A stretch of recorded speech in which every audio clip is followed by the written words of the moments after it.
وسلام علی عبادہ الذین اصطفیٰ اما بعد۔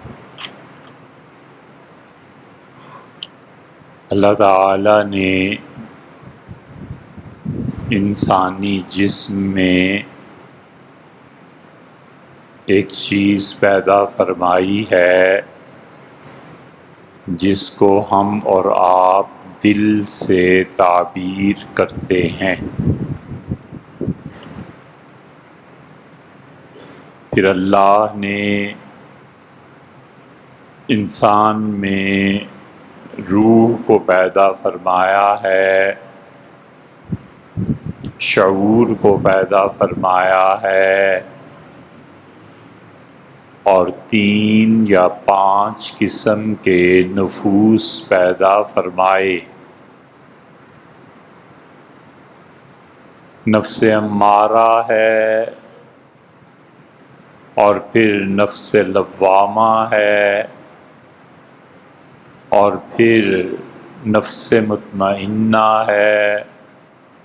نفس راضیہ ہے، اور نفس مرضیہ ہے۔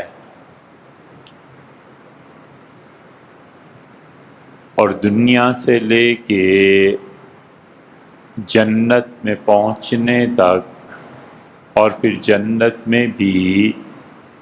انسان ان 5 طرح کے نفوس سے نہیں نکل سکتا۔ پھر اللہ نے عقل دی ہے انسان کو، اور ہدایت اور فطرت کے 2 نظام دیے ہیں۔ اور ہدایت، فطرت اور عقل، اللہ نے تینوں کو ایک صدائی میں پیدا کیا ہے، اور یہ سب باتیں بہت نامانوس لگتی ہیں اور بہت عجیب لگتی ہیں، اس لیے کہ ہم نے اپنی تعلیم کے نصاب میں اسے پڑھا نہیں، اور منبر ان باتوں سے خالی ہو گئے۔ جانوروں کو بھی اللہ نے عقل دی ہے، لیکن وہ عقل اس قابل نہیں ہے کہ احکامات کی متحمل ہو سکے۔ حلال اور حرام کی جانور کے لیے اللہ نے کوئی تمیز نہیں رکھی،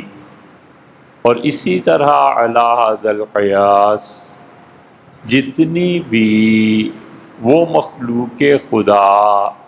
جس کی فطرت مسخ ہو جاتی ہے،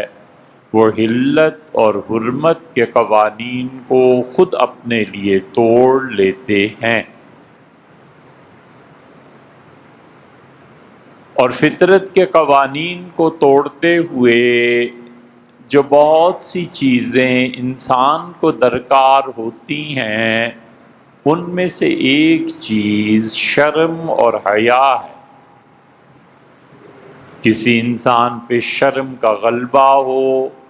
کسی انسان پہ حیا کا غلبہ ہو، یا کم سے کم اتنی شرم اور حیا پائی جائے جو بنیادی طور پہ انسانی نفس میں پائی جانی چاہیے، تو بھی آدمی فطرت کے خلاف نہیں چلتا۔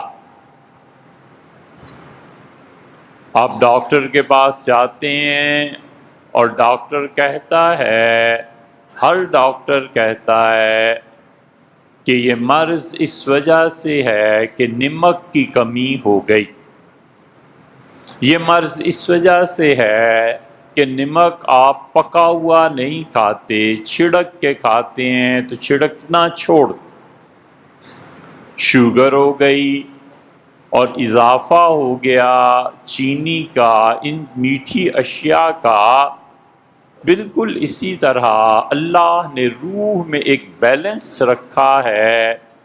وہ بیلنس انسان کی روح کا جب خراب ہوتا ہے اور خاص طور میں اس میں جب حیا خراب ہوتی ہے تو پھر وہ انسان فطرت کے خلاف چلتا ہے۔ فطری طور پہ اللہ نے انسان میں یہ تقسیم رکھی ہے کہ وہ چھوٹے اور بڑے کے درمیان فرق کرے۔ اس لیے آپ دیکھیں جب بچہ بہت سی چیزوں سے آگاہ نہیں ہوتا تو وہ فرق کرتا ہے کہ یہ والد ہیں، ان کے سامنے یہ بات کہوں یا نہ کہوں، اور یہ غیر ہے، اس کے سامنے یہ بات کروں یا نہ کروں، یہ دوست ہے، اس کے سامنے یہ بات کہے یا نہ کہے۔ اور جب فطرت میں حیا کا عنصر بڑھتا ہے تو بھی خرابی پیدا کرتا ہے، اور فطرت میں حیا کا عنصر جب اپنے لیول سے کم ہوتا ہے تو وہ انسان کی فطرت کو تباہ کرتا ہے، اس کو ڈیمیج کرتا ہے۔ اس لیے اللہ تعالیٰ نے جانوروں میں عقل کی وہ مقدار رکھی ہی نہیں کہ خود خدا انہیں مکلف بناتا، وگرنہ اللہ جب خود حلال اور حرام میں دخل دیتا ہے اور جب خود خدا حلال اور حرام کو نافذ کرنا چاہتا ہے تو چھوٹا بچہ جسے بالکل شعور نہیں ہے کہ دنیا کیا ہے، چند دن کا دودھ پیتا بچہ آپ فرض کر لیں، ایک ہفتے کا بچہ آپ فرض کر لیں، اس بچے کو کیا تمیز ہے کہ پانی ہے، دودھ ہے، شہد ہے، ماں زہر پلا دے اور مر جاؤں گا، اس بچے کو کوئی شعور نہیں۔ مگر اللہ جب اس بچے کی فطرت میں دخل دیتا ہے اور حرام چیزوں سے اسے روکنا چاہتا ہے تو وہی بچہ اپنی ماں کا دودھ پی لیتا ہے، اور فرعون کے گھر میں جتنی عورتیں اسے دودھ پلانے کے لیے تھیں، اللہ کہتا ہے حرمنا علیہ المراضع، ہم نے اس سے بچے کے لیے تمام عورتوں کے دودھ حرام کر دی۔ اللہ جب خود دخل دیتا تو پھر پاک اور وہ چیز جو اس نے جائز قرار دی تھی اسے بعض مواقع پہ خود منع کر دیتا ہے۔ اب اللہ سے کیا بات، اور ماں کے لیے اجازت ہو گئی، اور پھر اللہ نے کہا کہ ممتا کی فطرت غالب آ جاتی، ماں بے اختیار بچے کو چومنے لگتی، اپنے ساتھ چمٹاتی، کیونکہ اس نے اپنے لخت جگر کو پانی میں ڈال دیا تھا۔ اور اللہ تعالیٰ نے فرمایا کہ لولا ربطنا علی قلبہا، اور اگر ہم اس خاتون کا دل اپنے ہاتھ میں نہ لے لیتے سارا معاملہ فرعون پہ کھل جاتا اور اس بچے کے لیے پریشانی پیدا کر دیتے وہ فرعون والے لوگ۔ اللہ نے ماں کے دل کو اپنے ہاتھ اور قبضے میں لے لی۔ اس لیے عقل انسانی اور فطرت اور ہدایت یہ تینوں ایک سلک میں پروئے ہوئے ہیں، اور اللہ کے ہاں مطلوب یہ ہے کہ ہدایت سب سے اعلیٰ ہے، اور ہدایت کے بعد انسان کی عقل ہے اور پھر فطرت۔ چنانچہ عقل انسانی کو اللہ نے علی الاطلاق حاکم نہیں بنایا۔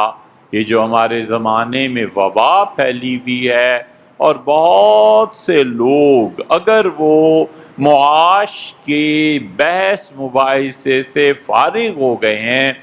بہت سے دماغ جو مذہب اور دین اور ان چیزوں کی طرف راغب ہوتے ہیں وہ عقل انسانی پر ہر چیز کو پرکھنا چاہتے ہیں۔ وہ کہتے ہیں کہ وحی کیا ہوتی ہے، وہ کہتے ہیں کہ عذاب قبر کیا ہوتا ہے، وہ پوچھتے ہیں کہ روح کیا چیز ہے، وہ کہتے ہیں کہ خدا کی تقدیر کے کتنے پابند ہیں اور کتنے ہم مختار ہیں۔ اسی طرح وہ اس بحث میں پڑھتے ہیں کہ زمان و مکان، خیر اس بحث میں اب کون پڑھتا ہے، اب تو اس حد تک گر گئے ہیں کہ اس دنیا کو اگر آپ تصور کر لیں کہ یہ دنیا 500 کپڑوں کا نام ہے تو اس کپڑے میں ایک گز ایسا نہیں ہے جو ہم نے بنایا، اور اگر یہ دنیا 10 کروڑ درختوں کا نام ہے تو یہ ساری سائنس اور ٹیکنالوجی اور ساری چیزیں ان 10 لاکھ درختوں میں ایک ننا پودا بھی نہیں ہے جو ہم مسلمانوں نے لگایا ہو۔ ہم میں کوئی صلاحیت باقی نہیں رہی، ہم میں کوئی چیز باقی نہیں رہی۔ ہم خیر تو دنیا کو کیا دیتے، ہم شر دینے کے بھی قابل نہیں رہے۔ مسلمان امت اس وقت خیر تو دنیا کو کیا دیتی، کوئی بھلائی کا کام تو کیا کرتی، شر میں بھی اس قابل نہیں۔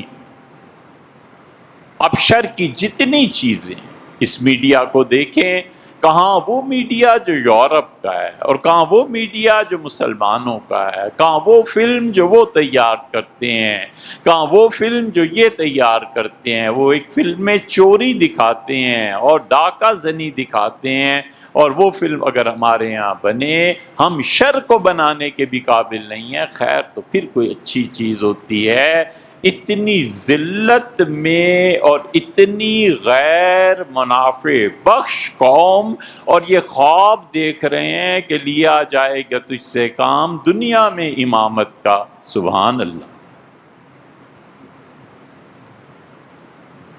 تو جو آدمی کچھ بھی پڑھا لکھا ہے،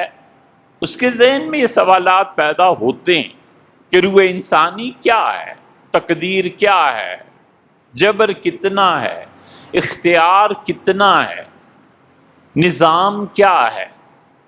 ان ساری چیزوں کے لیے سب سے بڑا ٹول جو اس کے پاس ہے اور سب سے بڑا ہتھیار جو استعمال کرتا ہے وہ عقل ہے، اور عقل کے ذریعے وہ زمان و مکان کی گتھیاں سلجھانا چاہتا ہے، اور عقل کے ذریعے تقدیر الہی پر بحث کرتا ہے، اور عقل کے ذریعے تقدیر نے جو چیزیں جبراً نافذ کر دیں اور پھر اس پہ خدا نے معافی بھی کر دی، اس کو اپنی عقل کے ذریعے حل کرنا چاہتا ہے۔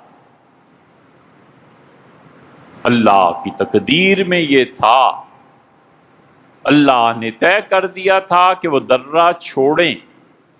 اور اللہ نے یہ طے کر دیا تھا کہ درہ چھوڑنے کی وجہ سے 70 مسلمان شہید ہوں گے،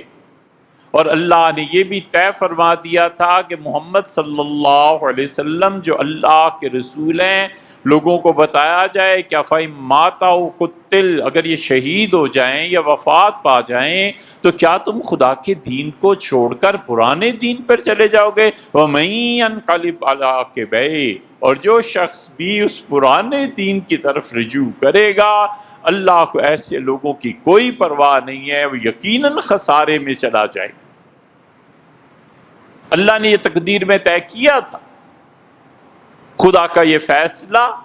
آخر اس کو نافذ کرنے کے لیے دنیا میں کچھ تو ہونا تھا نا، اور وہ ہوا۔ یہ بڑی خطرناک، بڑی نازک حدیث، اسے اگر نہ سمجھ میں آئے نا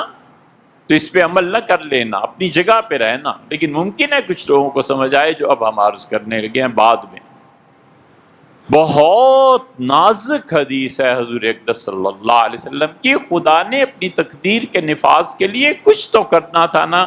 اللہ نے دکھا دیا کہ مسلمان فاتح ہیں، دوڑ رہے ہیں، آگے جا رہے ہیں، پیچھے کوئی کافر ہے ہی نہیں، کوئی نقصان، کوئی طریقہ ہے ہی نہیں اب شکست کا۔ ابو سفیان رضی اللہ عنہ بھاگ رہے ہیں، صحابہ رضی اللہ عنہ اپنے اونٹوں پہ ان کے پیچھے بھاگ رہے ہیں، اب پیچھے سے کیا ہونا تھا؟ کچھ بھی نہیں، اللہ نے تقدیر کو نافذ کرنا تھا۔ اللہ تعالیٰ نے ان لوگوں کو جو درے پر تھے دکھایا کہ مال غنیمت جمع کر لو۔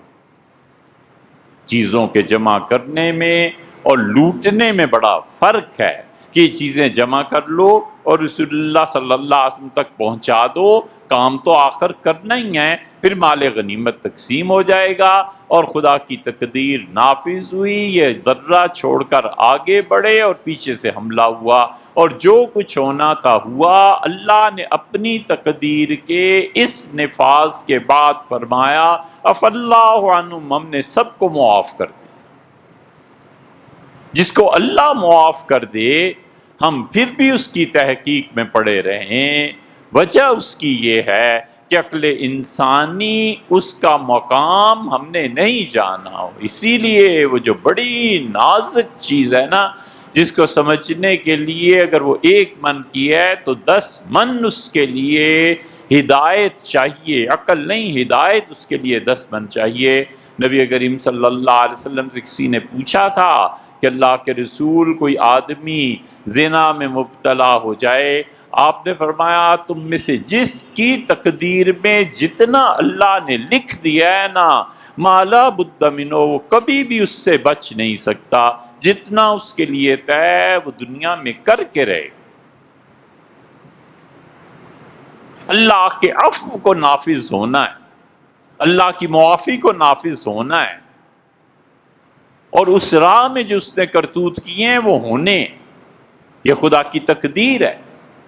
بہت حد ہو گئی، بہت حد ماری، بہت چھلانگ لگائی، تو جو واقعہ اسے عالم بیداری میں پیش آیا ہے، یہ واقعہ عالم خواب میں پیش آ جائے گا اور غسل ہو جائے گا۔ اس سے زیادہ کچھ نہیں ہو سکتا۔ خدا اپنی تقدیر کو نافذ کرے گا، چاہے عالم بیداری میں نافذ کرے اور چاہے وہ عالم خواب میں نافذ کرے۔ بندے کو ٹھوکر لگتی ہے جب ایسے نازک معاملات میں وہ اپنی عقل کو ہدایت پر ترجیح دیتا ہے۔ جس سلک میں اللہ نے پرویا ہے، اللہ نے سب سے اونچا مقام ہدایت کا رکھا ہے کہ جو ہدایت تمہیں مل جائے اس پہ شکر کرو، ہدایت پہ عمل کرو اور اپنی عقل کو اس ہدایت کے تابع رکھو۔ بندہ کہتا ہے کہ ایک طرف آپ منع کرتے ہیں کہ یہ بے حیائی کا کام نہ کرے، دوسری طرف آپ کی تقدیر ہے بندہ مارا گیا، آدمی جائے کہاں؟ آپ نے یہ کیا کیا؟ اللہ کی تقدیر پھر جواب دیتی ہے اور کہتی ہے قیامت میں ہمیں ایسے لوگ چاہیے جن کو ہم اتنی محبت اور پیار دیں کہ یبدل اللہ سیئاتہم حسنات، ان کے جتنے گناہ ہیں اتنا ہی درجہ نیکیوں میں ان کا بڑھا کے انہیں جنت میں اعلیٰ مقام پر فائز کر۔